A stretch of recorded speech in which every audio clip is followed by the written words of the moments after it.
Om Swastiastu. Selamat pagi, siang, sore, atau malam, kapanpun Pak Widi menonton video ini.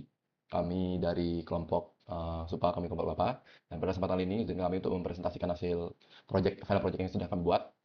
Namun sebelum itu, izinkan kami memperkenalkan diri kami terlebih dahulu. Dimulai dari saya.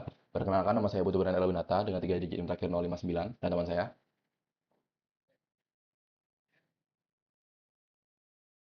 Nah, di sini kami membuat dua final project yang berbeda, di mana masing-masing final project ini berisikan campur tangan kami masing-masing. Namun di sini kami memutuskan untuk menjelaskannya satu orang satu final project, yang di mana mereka membuat itu dengan bagian lebih banyak, mayoritasnya mereka buat.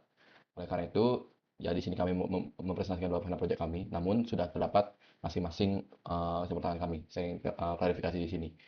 Kami memutuskan ini karena demi mempersingkat waktu juga, karena Bapak memberikan maksimal waktu 15 menit. Baik, sekarang kita langsung masuk ke dalam video presentasinya. Silahkan disimak baik-baik. Baik Bapak, ini merupakan game yang sudah kami buat, yang dimana ini merupakan game yang kami namai Tikus Cari Keju, supaya simpel saja. Jadi di sini merupakan game di mana tikus untuk mencari kejunya. Nah, di sini kami menggunakan konsep yang paling utama, yang paling penting itu yaitu adalah stack ya, eco stack queue ya, yang dimana ini akan digunakan di algoritmanya. Setelah itu konsep graph tentunya. Setelah itu konsep data struct yang seperti di awal dewasa seperti itu. Nah, jadi di sini game ini kita bisa menggunakan tikusnya untuk mencari keju. Nah, seperti ini. Jikalau sudah ketemu jarak terpendeknya, dia akan menunjukkan bahwa ini jalur terpendek. Dan jika belum, kita bisa restart. Nah, dia menunjukkan jumlah langkah kita, namun dia menunjukkan juga jumlah langkah terpendeknya. Dan juga menunjukkan bahwa itu bukan jalur terpendek. Seperti itu sikatnya. Nah, jikalau kita masih kesulitan menemukan jalur terpendeknya, kita bisa mengklik Auto Solve BFS untuk menemukan jalur terpendeknya. Yang dimana ini juga akan bergerak sendiri.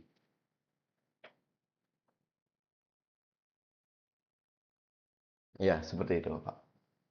Oke, sekarang kita akan masuk ke dalam bagian kodenya. Baik, sekarang sudah masuk ke dalam bagian kodenya. Seperti yang dilihat, sangat jelas bahwa kita sudah bahwa kita memakai HTML, CSS, dan JS. Di sini JS berperan sebagai otak dari bahasa otak dari game ini.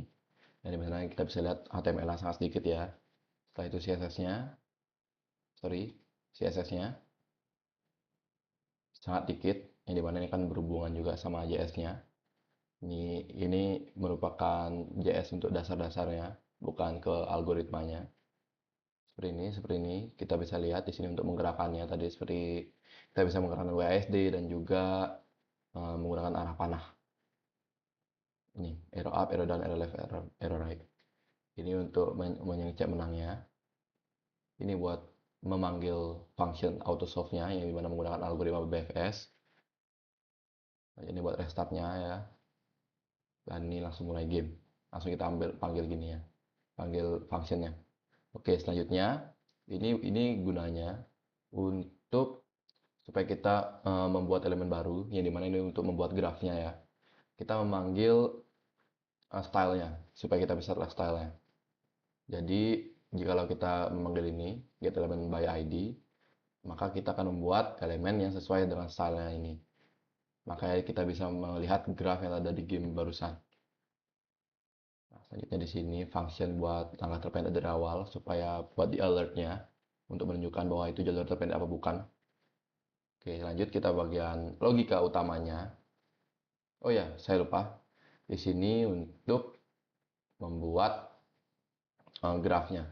Maksud saya membuat graf dengan stylenya, bukan grafnya. Oke, di sini baru merupakan logika utama dari game ini.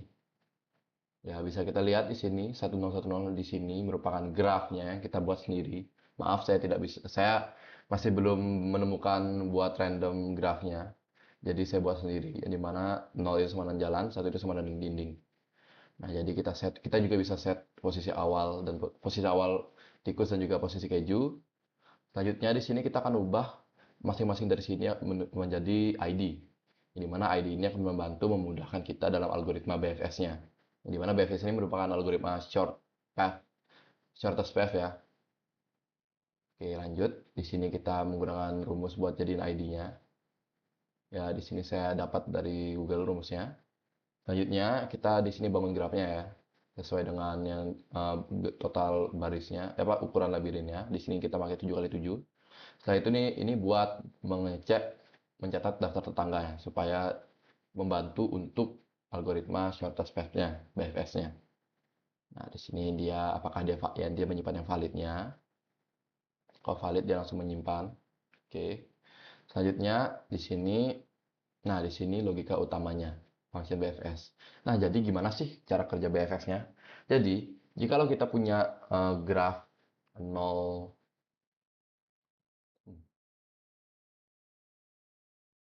Baik Bapak, jadi seperti ini. Anggap A ini tikus dan E ini keju.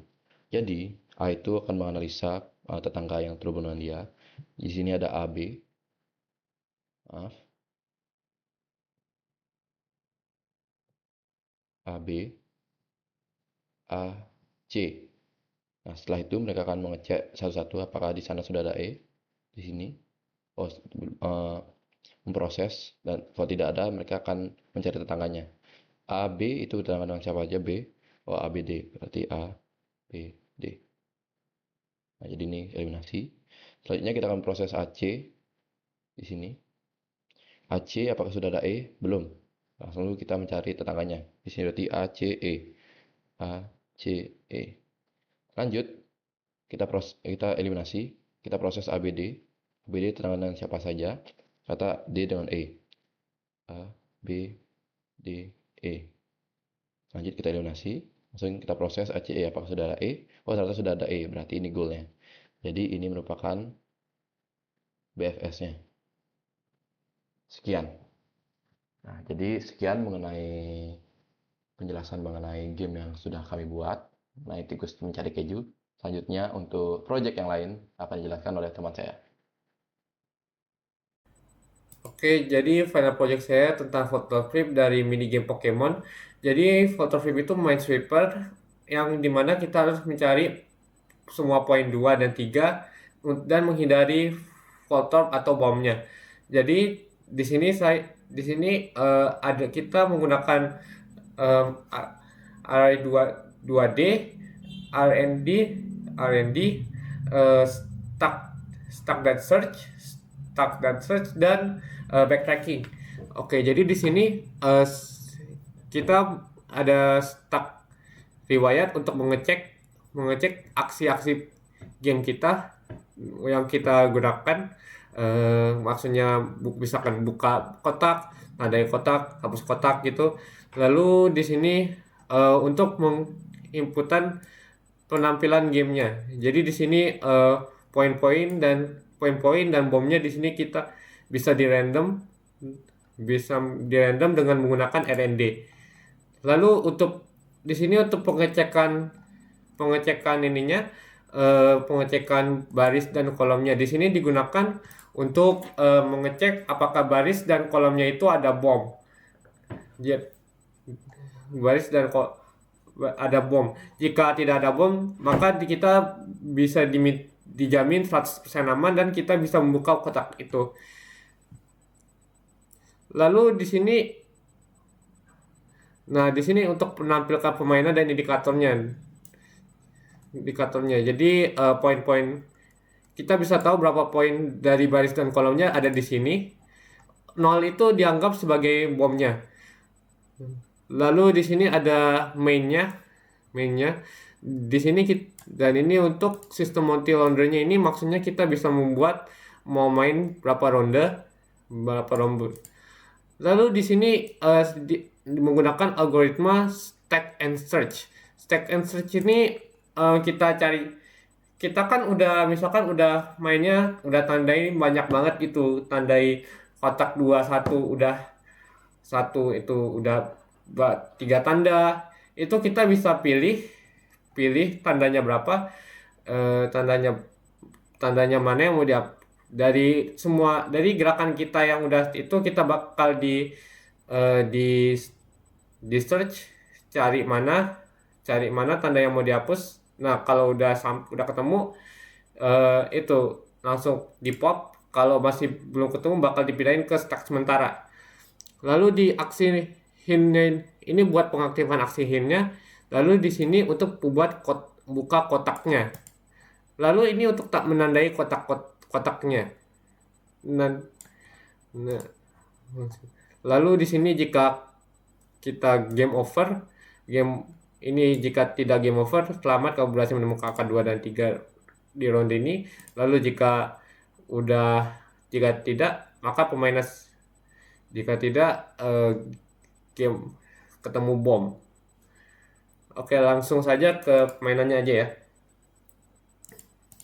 Oke. Di sini kita nentuin berapa ronde yang kita ingin mainin. Lalu di sini kita disuruh seperti yang tadi bilang, saya ada buka kotak, tambah tanda, hapus tanda, terus hint. Kita coba buka yang satu-satu. Nah, jadi di sini kan X-nya tadi X-nya berubah jadi 2. Lalu di sini kita coba tambah tanda. Tambah tanda, saya pengen coba tandain yang kotak 2 1. 2 1 saya tandain 3. Nah, di sini ini artinya kotak 21 ini ditandain 3. Ini juga bisa ditumpukin 2 1 0. Artinya kalau 0 ini artinya ditandain sebagai perkiraan ada voltornya. Lalu di sini ada tanda 21, kita coba 2 terus oke, bentar. 2 2 1 2 2 1 2 bisa ditumpukin sampai terus dari 0 sampai 3. Lalu di sini kita ada hapus tanda atau itunya U. Kita bisa hapus tandanya. Saya mau coba hapus tanda 2 dari 21 dari kotak 21. Kita coba hapus 2-nya, kita bisa dihapus jadinya kayak gini. Terus kalau saya coba hapus yang voltornya 210, bisa jadinya kayak gini. Lalu kita di sini ada fitur hint di mana kita bisa buka, bisa dianalisis kotak-kotaknya dan dicek apakah aman atau tidak. Di sini kotak 21-nya dijamin aman, kita coba buka 21. Nah, iya benar. Jadi aman. Kita coba hint lagi. Jadinya B2 2. Nah, di sini hintnya ini cuman kalau misalkan udah di sini voltornya udah nggak ada yang nol lagi, kita disuruh itu tebak-tebak lagi. Ditebak sendiri. Oke. Sekian dari saya. Terima kasih. Baik Bapak, sekian yang bisa kami sampaikan mengenai final project kami. Mohon maaf jika terdapat bagian-bagian masih belum bisa dijelaskan mengingat keterbatasan waktu. Akhir kata kami tutup dengan terima kasih. Om, Santi, Santi, Santi, Om. Terima kasih, Pak.